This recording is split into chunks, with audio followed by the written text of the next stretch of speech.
I am Kynegiros, a man born into a time of warriors, a son of Athens. My name is not sung in the hymns of every generation, but my hand once gripped the very sinew of fate, striving to protect what we Athenians hold dear: freedom, family, and the legacy of our city-state. I am the brother of Aeschylus, one of the great tragedians of our time, but my fate lay not in the theater of words but on the battlefield. My life, though brief, unfolded in the shadow of war, and my death became the stuff of legend. This is my story. I was born into a noble family around the 6th century BCE. Athens, my city, was growing in power and influence, but the seeds of conflict with Persia had already begun to germinate. My family, the Eupatridae, were among the elite of Athenian society, descendants of ancient lineage. My father raised me with the discipline of the hoplite class, where every man was expected to stand in defense of the polis. Like all Athenians, we revered the values of democracy and liberty, which were in their nascent stages during my youth. The winds of change were stirring as Solon's reforms began to shape the city, and we were moving away from tyranny toward something more just. Yet, even as these changes were occurring, the shadow of Persia loomed large over Greece. I grew up alongside my brother Aeschylus, whose gift for storytelling would later immortalize the ideals we lived by. But in those days, we were simply two boys in training, honing our bodies for the day we would don our bronze armor and take up the spear and shield. Aeschylus had a mind inclined toward philosophy and the deeper questions of life, while my focus was always on action and the present. I found my calling in the rigorous drills of the phalanx, where every man stood shoulder to shoulder, our lives dependent on the discipline of the group. The defining moment of my life came in 490 BCE at the Battle of Marathon.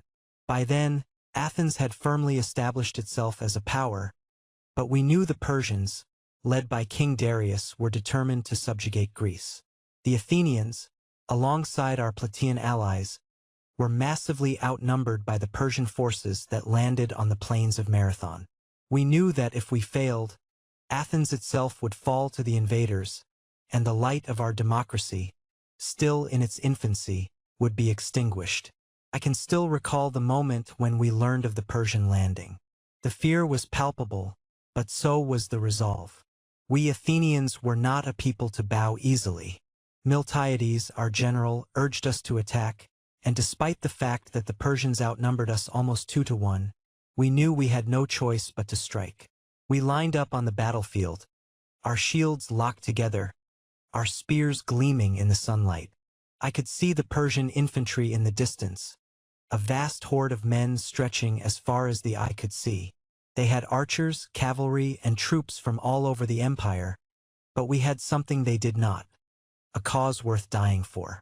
The order was given, and we charged, sprinting across the plain toward the Persian lines. The sound of our feet pounding the earth echoed in my ears, and as we closed the distance, their archers let loose a rain of arrows. Many fell, but we kept advancing. It was as though the gods themselves willed us forward. When we finally clashed with the Persian infantry, the noise was deafening. Shields crashing, swords clanging, men shouting and screaming. I lost all sense of time, consumed by the chaos of battle. My spear struck flesh, and I felt the weight of a Persian soldier collapse against me. Again and again, I thrust my weapon, my muscles burning, but I would not falter. This was the moment we had trained for all our lives. As the hours passed, the tide of the battle began to turn in our favor. We had broken through their center and started pushing them back toward their ships. But they were not yet defeated. The Persian navy was their last hope of retreat, and if we allowed them to escape, they would regroup and attack again. The final phase of the battle saw us pursuing the Persians to their ships. They were desperately trying to board and escape, but we would not let them. I was among the Athenians who made it to the shoreline, where the enemy was frantically boarding their vessels. I remember seeing my fellow soldiers fall around me, arrows and javelins striking them down, but I pressed on. My blood was up, and I was determined to stop them from escaping. We had them on the run, and I knew that if we could destroy their fleet, we would cripple their ability to return. As the last of the Persians attempted to flee, I reached the shoreline and saw a ship pulling away. My body was exhausted, my arms and legs shaking from fatigue, but in that moment, something beyond human strength took hold of me. I grabbed the ship's stern with my bare hands, refusing to let it escape. The crew inside were scrambling, and I could hear them shouting in their foreign tongue. I held fast, using every ounce of my strength to keep the ship from breaking free. But the gods had other plans.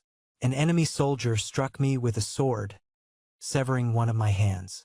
The pain was blinding, but I refused to let go. I grabbed the ship with my remaining hand, holding on with a fury that even death could not extinguish. Again, they struck me down, this time severing my other hand. Still, I would not relent. I tried to bite the ropes with my teeth, determined to keep the Persians from escaping, but it was no use. Finally, weakened and bleeding, I fell to the ground. That was the last thing I remembered. My death on the shores of Marathon became a story passed down through the ages. Some said it was foolish, an act of desperation by a man who could not accept defeat. But others saw in it a symbol of the indomitable Athenian spirit, a refusal to submit to tyranny no matter the cost. In the years that followed, my brother Aeschylus would go on to achieve great fame as a playwright, but he always honored me in his works, dedicating his tragedies to the memory of those who died for Athens. The Battle of Marathon became one of the defining moments in Greek history, a battle that showed the world that even a small city-state like Athens could stand against the might of an empire. My sacrifice, though small in the grand scheme of things, was part of a larger narrative, one that helped secure the freedom of my people.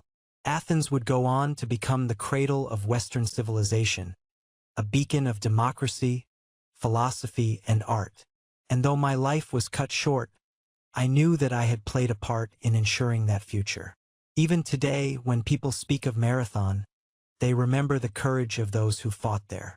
My story, though often overshadowed by the great figures of history, is a testament to the power of determination and the belief that some things are worth fighting for, no matter the odds. I am Kynegiros, son of Athens, and I died with my hands gripping the fate of my city, unwilling to let it slip away.